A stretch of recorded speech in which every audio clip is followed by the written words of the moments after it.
नमस्कार। आप सभी का स्वागत है आज की वीडियो में। आज हम चर्चा करेंगे 24 नवंबर को होने जा रहे सैटर्न के नक्षत्र ट्रांजिट को लेकर। 24 नवंबर 2023 को सैटर्न जो है वो धनिष्ठा नक्षत्र से निकलकर शतभिषा नक्षत्र में ट्रांजिट करने जा रहे हैं। जो नक्षत्र ट्रांजिट होता है ज्योतिष में, उसका एक विशेष महत्व है। चाहे वो वैदिक ज्योतिष हो यानी पराशरी ज्योतिष, चाहे वो नाड़ी ज्योतिष हो या केपी एस्ट्रोलॉजी, तीनों में ही नक्षत्र ट्रांजिट को बहुत इंपॉर्टेंस दी गई है। धनिष्ठा से निकलकर जब शनिदेव शतभिषा नक्षत्र में आएंगे तो यकीनन शनि देव के जो प्रभाव हैं वो हमारी डिफरेंट राशियों को लेकर या अलग अलग एसेंडेंट्स को लेकर डिफरेंट होने जा रहे हैं। क्योंकि शनिदेव जो है करेंटली कुंभ राशि यानी एक्वेरियस राशि में ट्रांजिट कर रहे हैं। लेकिन एक्वेरियस राशि में रहने के बावजूद भी शनिदेव का जो प्रभाव है हमारे जीवन पर वो नक्षत्र के आधार पर बदलता रहेगा। तो आइए हम देखते हैं किस प्रकार से ये ट्रांजिट होने जा रहा है और क्या इसकी इंपॉर्टेंस हमारी लाइफ में रहेगी। सबसे पहले इस पूरे ट्रांजिट को हम समझते हैं जोडियाक में किस प्रकार से ये होगा और क्या इसकी जो साइंटिफिक वैल्यू है वो हमारी लाइफ में होगी। करेंटली जो शनिदेव थे वो धनिष्ठा नक्षत्र में ट्रांजिट कर रहे थे। आप ये देख सकते हैं, ये है कुंभ राशि यानी एक्वेरियस राशि, और एक्वेरियस राशि में तीन नक्षत्र आते हैं। पहला है धनिष्ठा। धनिष्ठा के दो चरण यानी 3 और 4 नंबर के चरण यानी पार्ट्स धनिष्ठा नक्षत्र के कुंभ राशि में आते हैं। शतभिषा नक्षत्र के चारों चरण कुंभ राशि में ही आते हैं, और इसके बाद जो तीसरा नक्षत्र इस राशि में पड़ता है वो है पूर्व भाद्रपद। उसके भी ये लगभग 2.5 से 3 चरण जो है इसी राशि में आते हैं।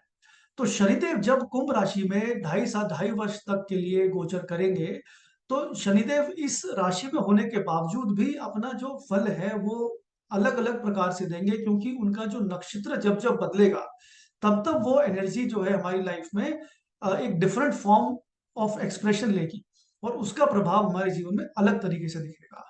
अगर हम टाइमलाइंस की बात करें तो आप इस चीज पे गौर कीजिएगा कि 15 मार्च को 2023 को सैटर्न ऑलरेडी शतभिषा नक्षत्र में गोचर कर चुके थे। शतभिषा नक्षत्र जो है राहु द्वारा कंट्रोल्ड है, और राहु है और शनि दोनों ही मित्र ग्रह हैं। लेकिन 15 मार्च से लेकर 15 अक्टूबर तक शनिदेव शतभिषा नक्षत्र में रहे। उसके बाद वक्री अवस्था में शतभिषा नक्षत्र से निकलकर बैकवर्ड्स यानी धनिष्ठा नक्षत्र में ट्रांजिट किया कुछ समय के लिए। अब 24 नवंबर को दोबारा से शनि शतभिषा नक्षत्र में ट्रांजिट कर। जब भी ग्रह एक नक्षत्र गोचर को ट्रांजिट करता है, चाहे वो वक्री अवस्था में हो या अपनी डायरेक्ट मोशन में, तो वो एक सर्टेन प्लैनेटरी एनर्जी से कनेक्ट करता है। और वो प्लैनेट जिसका जो नक्षत्र लॉर्ड है शनिदेव इस समय पे, वो प्लैनेट का हमारी कुंडलियों में जो रोल होगा उसके आधार पर हमें उसका फल मिलेगा। तो ये जो टाइमलाइंस हैं, 24 नवंबर से शनिदेव दोबारा शतभिषा नक्षत्र में एंटर करेंगे। शतभिषा नक्षत्र जो है वो राहु द्वारा कंट्रोल्ड है, और 6 अप्रैल 2024 तक शनिदेव इसी नक्षत्र में रहेंगे यानी शतभिषा नक्षत्र में। उसके बाद शनिदेव जो है वो पूर्व भद्रपद यानी जो ये पहले 3 चरण होंगे शनि पूर्व भद्रपद नक्षत्र के जो जुपिटर द्वारा कंट्रोल्ड है उसमें गोचर करेंगे। बट फिलहाल हम बात करेंगे शतभिषा नक्षत्र की जो राहु द्वारा कंट्रोल्ड है, और ये जो कनेक्शन बनेगा शनि और राहु का, नक्षत्र और राशि का, वो हम देखते हैं किस प्रकार से हमारे जीवन में फलित होने जा रहा है। शतभिषा नक्षत्र के जो लॉर्ड हैं राहु, जो रूलर हैं, वो हाल ही में रिसेंटली ही उन्होंने ट्रांजिट किया है मीन राशि में। इससे पहले वो मेष राशि में ट्रांजिट कर रहे थे, और इस समय पे वो पाइसेस यानी मीन राशि में ट्रांजिट कर रहे हैं। अब जब शनि जो है वो कुंभ राशि में है और राहु जो है वो मीन राशि में है, तो दोनों का जो एंगल पड़ता है शनि और राहु का वो पड़ता है 2-12 का। यानी शनि से दूसरे भाव में राहु प्लेस्ड है और राहु से 12वें भाव में शनि प्लेस्ड है। जब भी नाड़ी ज्योतिष में ये 2-12 का एक्सेस हम स्टडी करते हैं, यानी ग्रह जब आपसे एक दूसरे से 2-12 में प्लेस्ड होते हैं, तो वो ग्रह हमारे जीवन में पूरी तरीके से काम करते हैं, क्योंकि दूसरा भाव जो है हमारे धन का भाव है और 12वां भाव जो है हमारी इन्वेस्टमेंट ऑफ एनर्जी है। तो 2-12 एक्सिस में जब प्लैनेट्स आते हैं तो हमारी लाइफ में वो कॉम्प्लीमेंट एक दूसरे को करते हैं और उसका रिजल्ट हमको देखने को मिलता है। Now Rahu is in the second from Saturn. Rahu जो है वो वक्री अवस्था में कार्य करते हैं, हमेशा वक्री अवस्था में ही मूव करते हैं, और Saturn is moving towards Rahu. So ये जो कंडीशन बनती है, दोनों ही ग्रह यहाँ पर एक दूसरे की तरफ मूव कर रहे हैं.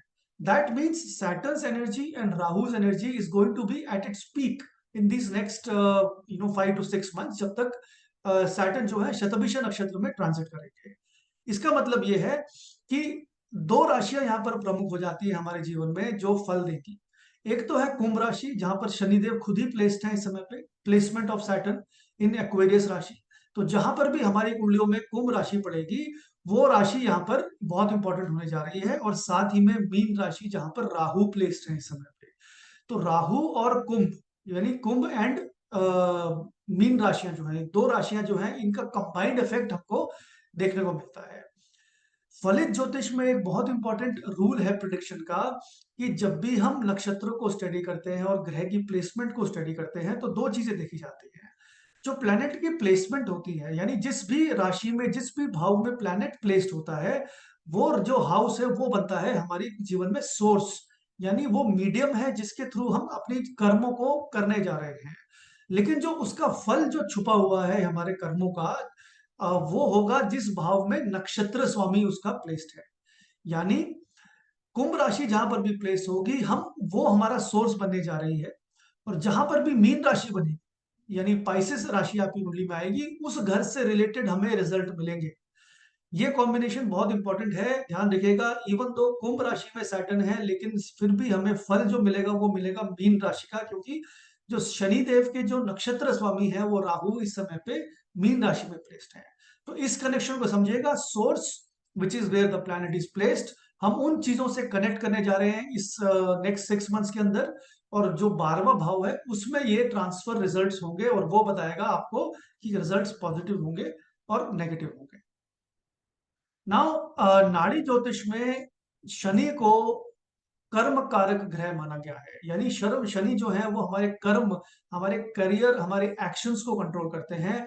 और जो राहु है वो माया ग्रह है, और साथ ही में माया और छाया दोनों ही चीजों को कंट्रोल करते हैं. Maya is your illusion, your desires, and chhaya is your shadow. यानी अगेन इल्यूजन्स, कुछ ऐसी इल्यूजन्स या ऐसी डिजायर्स जो हमें लगता है कि हमें अचीव करनी चाहिए, जो फिलहाल हमारे पास नहीं है, बट फ्यूचर में हम उनकी कामना जरूर करते हैं.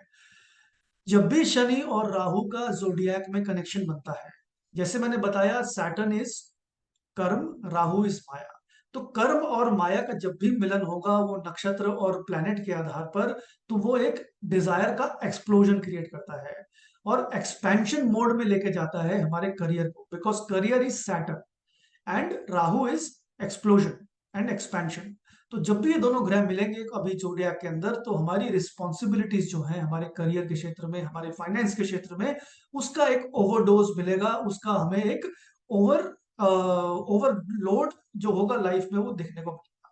तो हमें दोनों चीजों को यहाँ पर ध्यान रखना है कि जो लोग इस चीज के लिए प्रिपेयर्ड हैं, जो लोग फाइनेंशियल ग्रोथ को बढ़ाना चाहते हैं, जो अपने करियर में अपनी रिस्पॉन्सिबिलिटी का ओवरडोज या ओवरलोड लेने के लिए तैयार हैं, उनके लिए ये ट्रांजिट बहुत ही बेहतरीन, बहुत ही शुभ होने जा रहा है. क्योंकि दोनों प्लैनेट्स के जो कोर एलिमेंट्स हैं, हमें उसको एब्जॉर्व करके चलना है, और उसके आधार पर हमें फलों का चयन करना है. शनि राहु क्योंकि दोनों ही मेलेफिक्स हैं पराशरी ज्योतिष के आधार पर, तो जब भी दोनों प्लैनेट मिलते हैं तो हमारी लाइफ में एक अजीब सी रेस्टलेसनेस क्रिएट करते हैं, एक अजीब सी एंग्जाइटी क्रिएट करते हैं, फ्रस्ट्रेशन क्रिएट करते हैं. और ये फ्रस्ट्रेशन जो है ये अच्छे नेचर की है, अच्छे कॉज के लिए, because it is trying to make you go out of your comfort zone. और अगर आप कंफर्ट जोन से बाहर जाने के लिए प्रिपेयर्ड हैं, तो ये रेस्टलेसनेस जो है आपका एक फ्यूल, एक मोटिवेशन के तौर पर काम करे. And that's what is going to give you lot of success. क्योंकि राहु जो है एक इल्यूजन वाले छाया ग्रह हैं, तो इस समय पे कुछ इंडस्ट्रीज, कुछ एरियाज और कुछ सेक्टर्स जो हैं इंपॉर्टेंट डेवलपमेंट्स देखेंगे. उनमें से प्रमुख सेक्टर्स जो है वो है visual arts and media. Because visual arts जो है वो राहु द्वारा कंट्रोल्ड है. एंटरटेनमेंट, एनिमेशन, गेमिंग इंडस्ट्री, ये सब जो है, जो भी व्यक्ति इन सेक्टर्स से कनेक्टेड हैं, उन सेक्टर्स के अंदर एक माइंडलेस एक्सप्लोजन होने जा रहा है in terms of technology, in terms of new developments. तो यकीनन ये सेक्टर ग्रो करेंगे, तो जो लोग इन सेक्टर से कनेक्टेड हैं वो भी इस समय पे ग्रो करेंगे. दूसरा जो इंडस्ट्री यहाँ पर इंपॉर्टेंट है वो है हमारी अब्रॉड वेंचर्स की. यानी जो लोग इंपोर्ट एक्सपोर्ट से कनेक्टेड हैं, या आपकी कोई इन्वेस्टमेंट्स जो अब्रॉड से कनेक्टेड है, या आप ये विदेश में जाके कोई कार्य करना चाह रहे हैं, तो ये ट्रांजिट आपके लिए बहुत ही शुभ होने जा रहा है, जो नक्षत्र ट्रांजिट है। साथ ही में Rahu is the planet of research, यानी अनकन्वेंशनल थिंकिंग, और Saturn is karma, your career. So research के लिए भी बहुत अच्छा एक पॉजिटिव फेज है। People who are involve in research, specially what kind of research, the space and technology, यानी aeronautical industry, space industry, airline industry, इस जगह पे आपको एक बहुत इंपॉर्टेंट रिशफलमेंट मिलेगी, काफी इंपॉर्टेंट डेवलपमेंट्स मिलेंगी। और आप सभी में से जो लोग भी इस इंडस्ट्री से कनेक्टेड हैं, आप राहु और शनि के पॉजिटिव जो फल हैं वो देखेंगे, क्योंकि ये इंडस्ट्रीज जब ग्रो करेंगी तो demand of jobs will also increase, and the demand of jobs, demand of more skills will come, so you have opportunities for job change and financial increment also। इस समय पे कुछ राशियों के लिए ये ट्रांजिट जो नक्षत्र गोचर होगा शनि और राहु का, बहुत इंपॉर्टेंट होगा। क्यों? उनके लिए जिनकी साढ़े सती चल रही है। इसमें से जो पहली राशि है वो है मकर, यानी कैप्रिकॉन राशि। कैप्रिकॉन राशि का अभी आखिरी फेज साढ़े सती का चल रहा है, तो इनके लिए भी कुछ शुभ समाचार हमें देखने को मिलेगा, और हम देखेंगे अभी किस प्रकार से ये ट्रांजिट गोचर जो होगा नक्षत्र का हमारी लाइफ में इफेक्ट डालेगा। साथ ही में कुंभ राशि यानी एक्वेरियस मून साइन वालों के लिए, जिसका ये मिडिल फेज यानी पीक फेज ऑफ साढ़े सती में एंटर कर रहे हैं वो, तो उनके लिए भी ये कुछ इंपॉर्टेंट डेवलपमेंट्स लेके आएगा। और साथ ही में मीन राशि यानी पाइसेस राशि, उनके लिए ये साढ़े सती का पहला फेज है। और पहले फेज में कुंडली के अंदर जब भी हम देखते हैं साढ़े सती जो है वो इतनी स्ट्रांगली नेगेटिव रिजल्ट्स नहीं देती, बट थोड़े थोड़े चेंजेस हमें दिखने को मिल जाते हैं। यानी जैसे कि कोई नया जॉब आपको मिल गया, कोई नई रिस्पॉन्सिबिलिटी आपको मिल गई। और जब ये नक्षत्र ट्रांजिट शनि का होगा और राहु के साथ कनेक्ट होगा, तो यहां से आपके जीवन में एक नया ट्रेंड, एक नई बिगनिंग शुरू होगी। तो आइए देखते हैं किस प्रकार से ये अलग अलग राशियों में प्रभाव डालेगा। अब हम अगर इसको केपी एस्ट्रोलॉजी से हम कनेक्ट करते हैं, तो देखिए एरीज राशि जो है यानी मेष राशि, यहाँ पर शनिदेव 11वें भाव में प्लेस्ड है, राहु जो है वो 12th हाउस में प्लेस्ड है। इसका मतलब आपकी दो हाउसेस की एनर्जी जो यहाँ पे काम करेगी। 11th house will become your source, यानी जो जहां पर आप कार्य करेंगे, जहां पर आपकी इन्वेस्टमेंट ऑफ एनर्जी, आपके कर्म दिखाई पड़ेंगे, वो तो है 11वां हाउस। और जो उसका कर्म का जो फल मिलेगा वो मिलेगा 12वें हाउस में। मैं इसको आपको डिटेल में समझाता हूँ किस प्रकार से इसका मैनिफेस्टेशन आपकी लाइफ में होगा। 11वां भाव जो है वो है आपकी अर्निंग्स, आपका सोशल नेटवर्क, आपकी प्रोफेशनल नेटवर्क, आपके बड़े भाई बहन, ये जो एरियाज हैं ये आपके सोर्स बनते हैं 12th house activities like going abroad, investments, any kind of spirituality और लॉन्ग ट्रेवल्स। तो यकीनन ये दोनों एरियाज ऑफ लाइफ जो होंगे आपकी लाइफ से अभी स्ट्रांगली कनेक्टेड होंगे। आपकी जो मेन जो एरिया होगा वो तो होगा ग्रोथ का, बिकॉज 11th हाउस यहाँ पर सैटर्न से कनेक्टेड है। लेकिन राहु क्योंकि 12th हाउस में प्लेस्ड है, तो राहु इज सेइंग कि आप 11th हाउस को सोर्स बनाइए, मीडियम बनाइए, ताकि आप 12th हाउस के रिजल्ट्स को भोग सके। 12th हाउस के रिजल्ट्स यानी विदेश के रिजल्ट्स, इन्वेस्टमेंट्स के रिजल्ट्स। तो इन चीजों को आपको ध्यान रखना है और अपनी लाइफ को पॉजिटिवली यूज करना है। अगर इसको 12th हाउस का एक और रिजल्ट बनता है 11th हाउस की कॉम्बिनेशन में, क्योंकि 11th हाउस हमारे लेग्स की राशि है, और हमारे लोअर बैक की भी राशि कुंभ राशि मानी जाती है। और 12वां हाउस हॉस्पिटल का है। तो जो लोगों को अगर लेग्स या लोअर बैक से रिलेटेड प्रॉब्लम है, इस समय पे उनको कोई ना कोई ट्रीटमेंट या सर्जरी की जरूरत पड़ सकती है। तो इन दोनों हाउसेस को हमें यूज करके चलना है। Best is that you make networks, आपका कोई सोशल नेटवर्क या कोई प्रोफेशनल नेटवर्क हो सकता है, आपको कोई अब्रॉड जाने की अपॉर्चुनिटी इस टाइम पे क्रिएट करके दे दे। So that's how you need to use this energy. For businessmen, you should use investments to grow your business, because 12th is investment, 11th is growth. तो इन दोनों हाउसेस को combine करके आपको इसका result देखने को मिलेगा। तीसरी प्रिडिक्शन यहाँ पर यह बनती है, क्योंकि 11वां भाव आपके बड़े भाई बहन का भाव है और 12वां हाउस विदेश का है, तो ये एक कॉम्बिनेशन बनता है कि जो आपके एल्डर सिबलिंग्स हैं वो हो सकता है इस समय पे विदेश यात्राएं भी करें, या विदेश से उनको कोई नई जॉब अपॉर्चुनिटी या ग्रोथ अपॉर्चुनिटी मिले। तो ये सब प्रिडिक्शंस एरीज राशि के लिए देखने को मिलेगी। टॉरस राशि के लिए ये जो हाउस ग्रुप है वो एक्टिवेट होता है 10th हाउस, क्योंकि शनि जो है वो 10th हाउस में प्लेस्ड है और राहु 11th हाउस में। 10th और 11th हाउस का जो ग्रुपिंग है केपी एस्ट्रोलॉजी के अंदर, ये जो ग्रुपिंग है बहुत ही पॉजिटिव मानी गई है। तो जब खुद ही प्लैनेट 10th हाउस में यानी आपके करियर में प्लेस्ड है और 11th के रिजल्ट्स देने के लिए राहु प्लेस्ड है 11th हाउस में, दैट मीन्स कि अपने करियर पे पूरा फोकस आपको डालना है and you are going to get beautiful opportunities because 11th house is fulfillment of your desires or 10th house becomes the source. 10th house is your status, 10th house is taking more responsibility in your career, 10th house is also your seniors. आप अपनी image को कैसे देखते हैं life के अंदर, उसकी तरफ आप कार्य करिए तो यकीनन 11th हाउस में बैठा राहु जो है यहाँ पर फुली सपोर्ट आपको करने जा रहा है.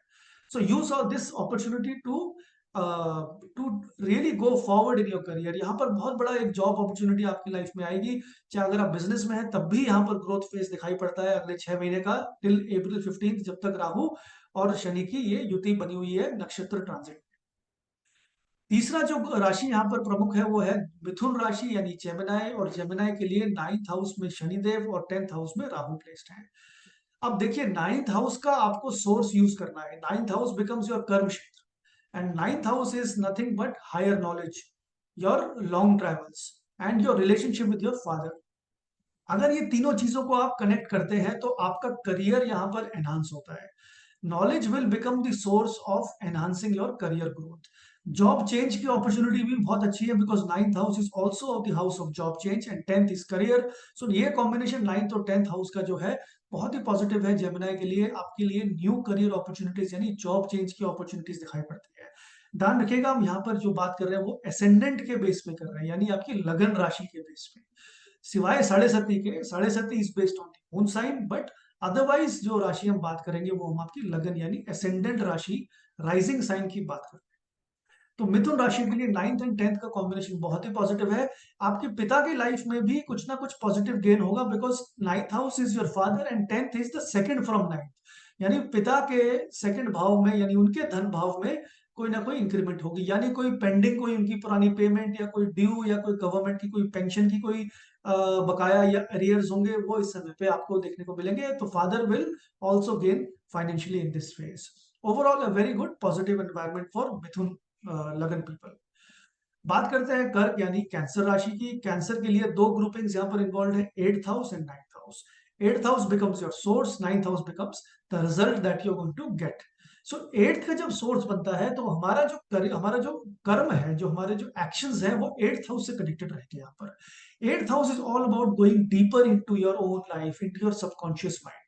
सबकॉन्शियस माइंड जो है उसमें हमारे हिडन डिजायर्स हैं, हमारे हिडन सिक्योरिटीज इनसिक्योरिटीज हैं.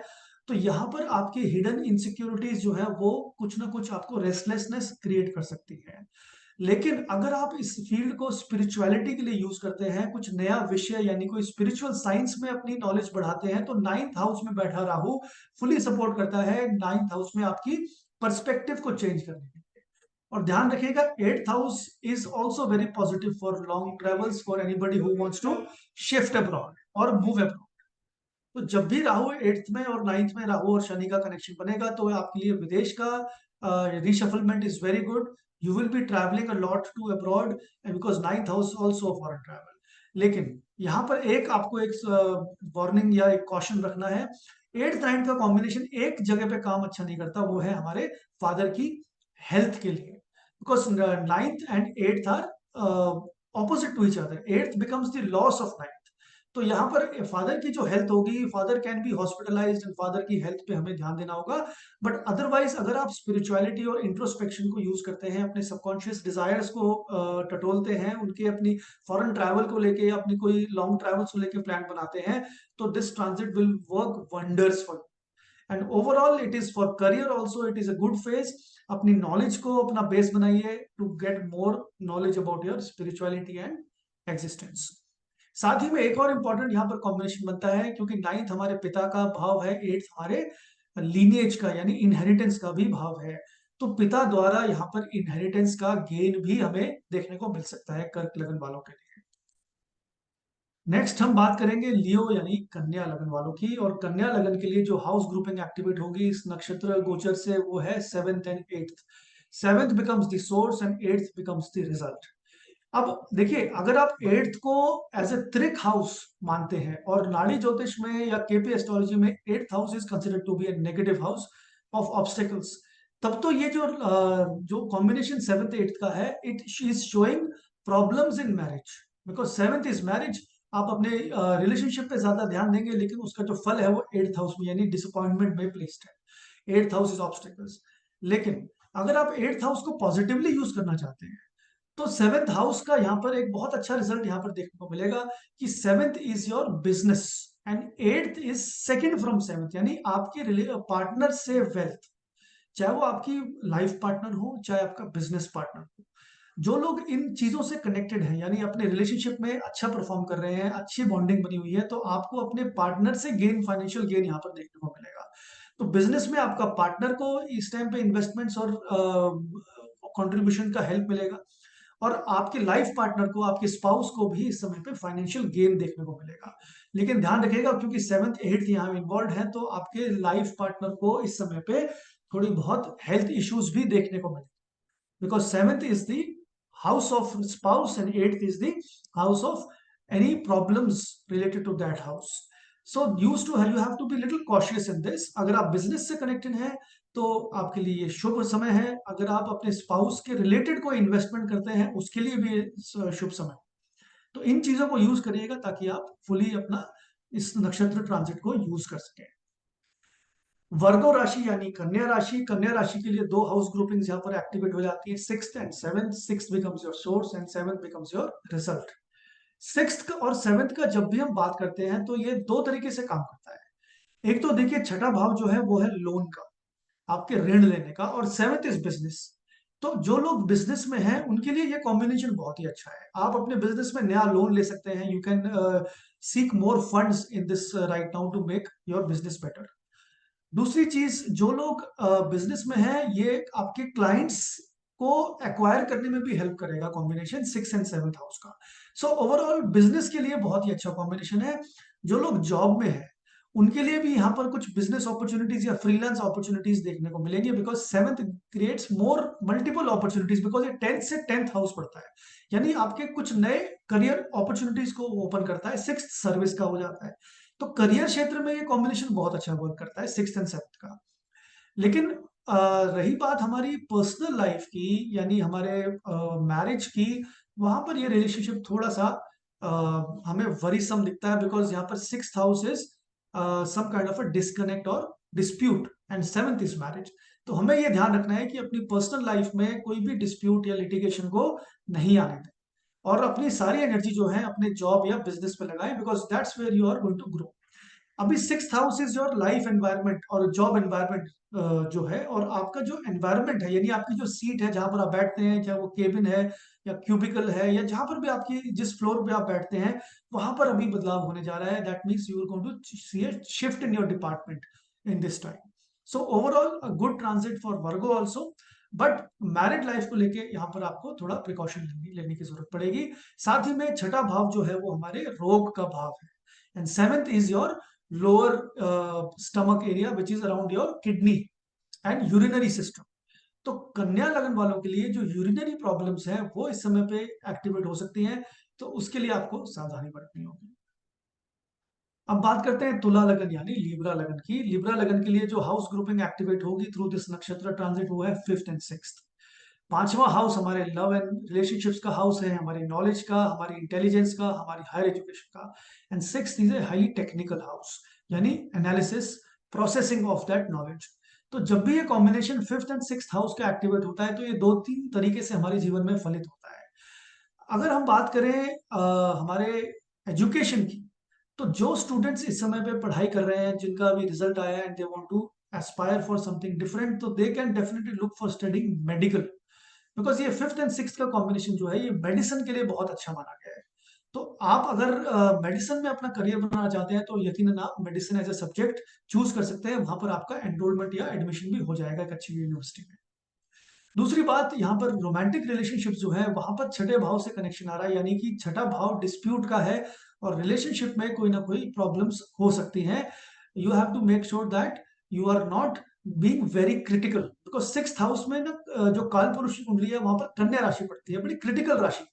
तो क्रिटिकल यानी एक दूसरे को क्रिटिसाइज करने की वजह से यहाँ पर रोमांटिक रिलेशनशिप में बाधाएं आ सकती हैं।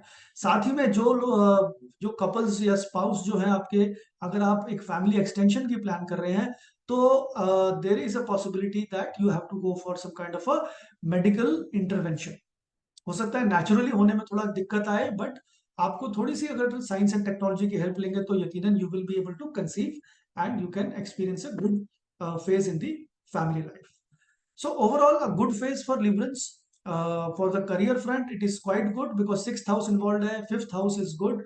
So उसके लिए बहुत अच्छा है। और आप में से जो लोग, क्योंकि पांचवा भाव जो है वो छठे से 12वां है, तो ये उन केसेस में बहुत अच्छा काम करता है जिनको कोई एग्जिस्टिंग हेल्थ प्रॉब्लम्स चल रही हैं।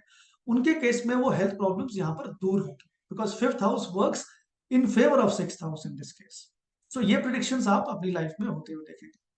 स्कॉर्पियो लगन वालों के लिए फोर्थ एंड फिफ्थ हाउस का कॉम्बिनेशन ग्रुप एक्टिवेट होने जा रहा है because of Saturn and Rahu combination. So चौथा भाव हमारे हाउस का है, यानी हमारी डोमेस्टिक लाइफ, हमारी प्रॉपर्टी, जहां पर हम जिस घर में हम रहते हैं। और पांचवा भाव जो है हमारे एजुकेशन का भी है, और साथ ही में हमारी growth of the fourth house है।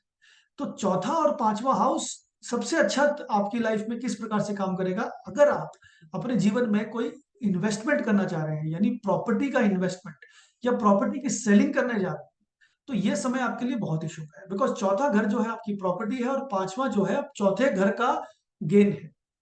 तो इस कॉम्बिनेशन में आप ये देखेंगे कि प्रॉपर्टी से, इन्वेस्टमेंट से आपको फायदा होगा, यानी आप कोई प्रॉपर्टी बेचेंगे भी तो उसका भी धन आपको इस समय पे अर्जित करने को मिलेगा।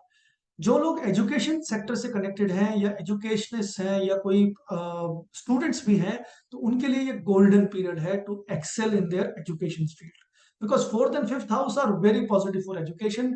जो लोग टीचर्स भी हैं उनको भी इस समय पे प्रमोशन और कोई ना कोई ग्रोथ यहाँ पर देखने को मिलेगी।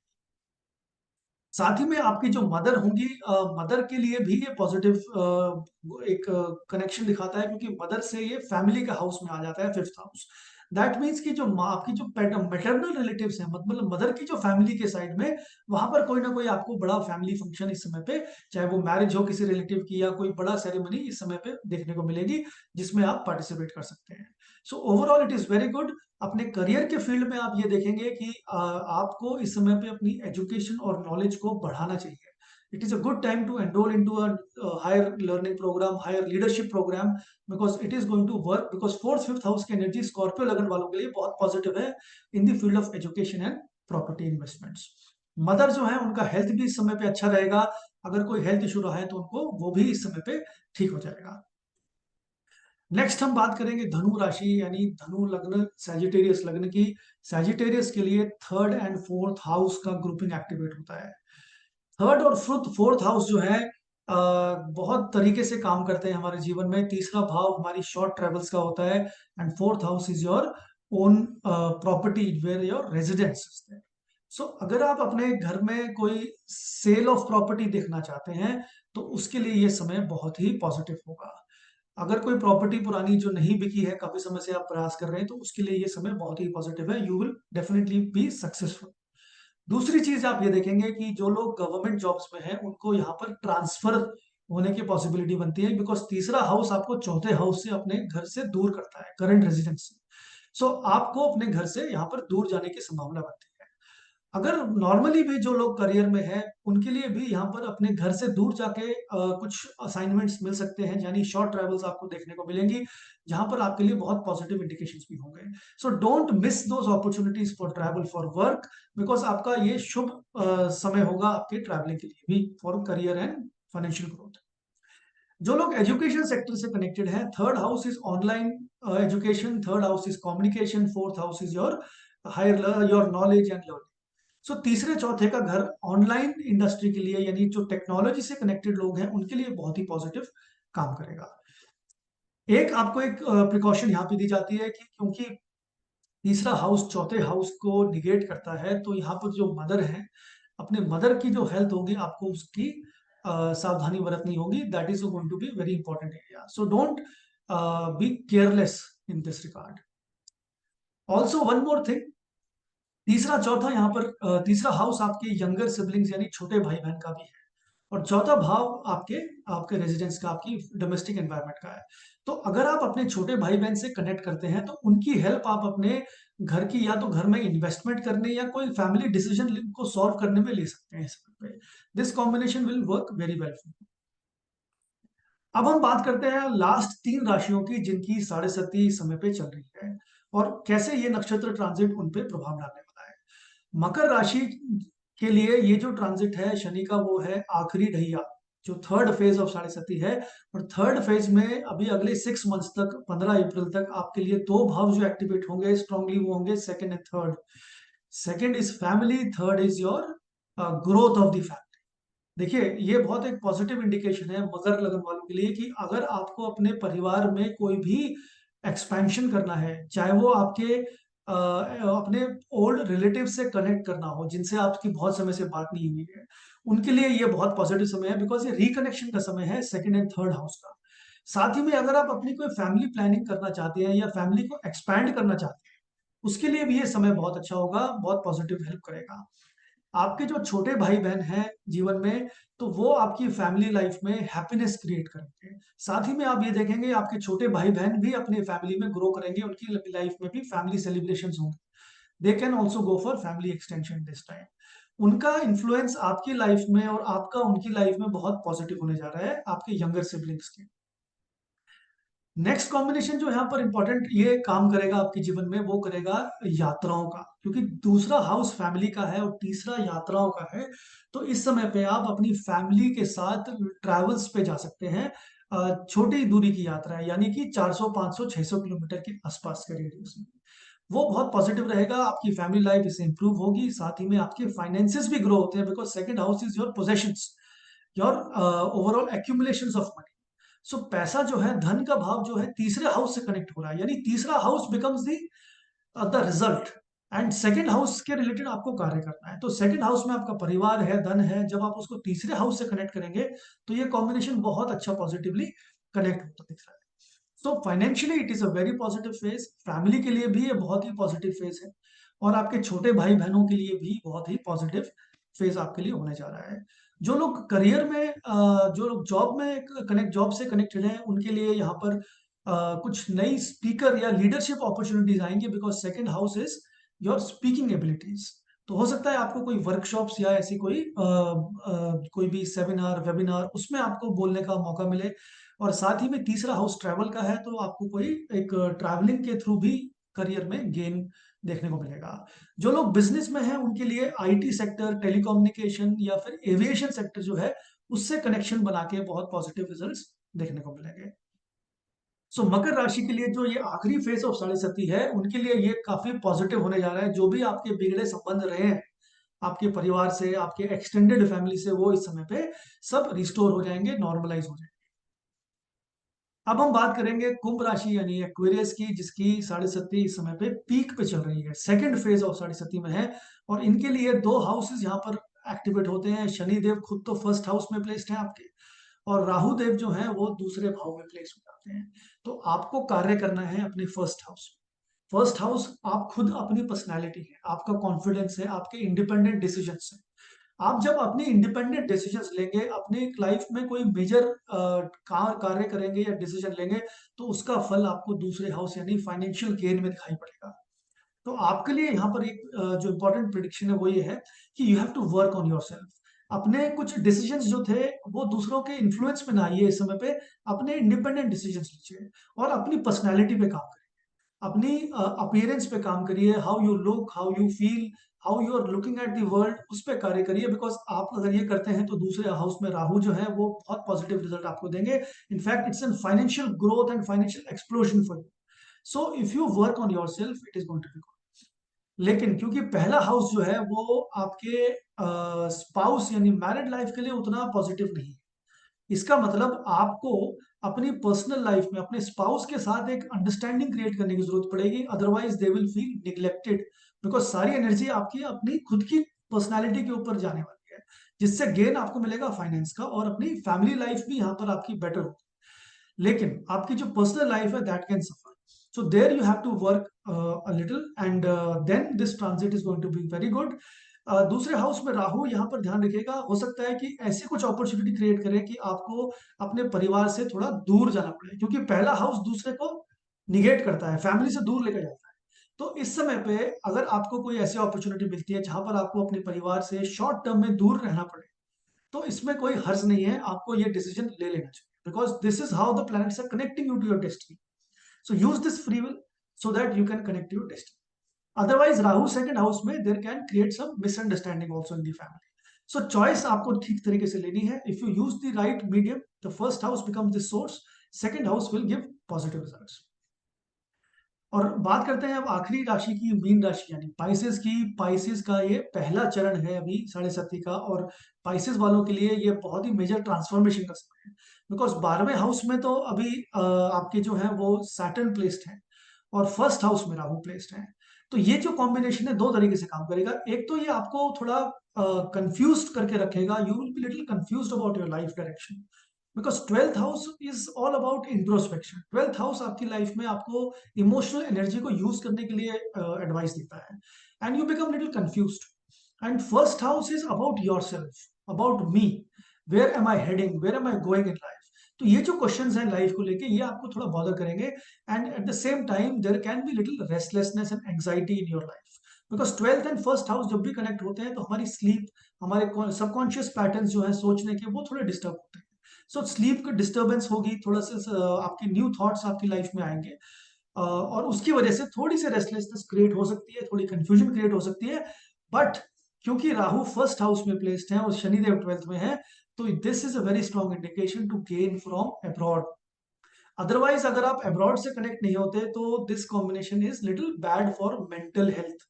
आपको मानसिक तौर पे कुछ कष्ट, और फिजिकल तौर पे भी, क्योंकि twelfth house is again hospitals and first house is your self, your physical life. तो यहाँ पर एक हेल्थ इश्यू यहाँ पर कहीं ना कहीं होता हुआ दिखाई पड़ता है. तो अगर आप अपने आप को ट्वेल्थ हाउस की एनर्जी को पॉजिटिवली यूज करते हैं, यानी थोड़ा आइसोलेशन में रहिए, थोड़ा सा मेडिटेशन में जाइए, या फिर थोड़ा अब्रॉड में, ये different from your culture, if you travel, then first house becomes the growth house. So अगर आप ये सभी कॉम्बिनेशन को यूज करते हैं अपनी लाइफ में, that's how you going to gain from this नक्षत्र ट्रांजिट. सो आई होप आपको ये आज का ये वीडियो जो है ये पसंद आया होगा. My best wishes to you, and आप इस नक्षत्र ट्रांजिट को अपने लाइफ में पॉजिटिवली यूज कीजिए, and I am sure you will see lot of good results. Thank you. नमस्कार.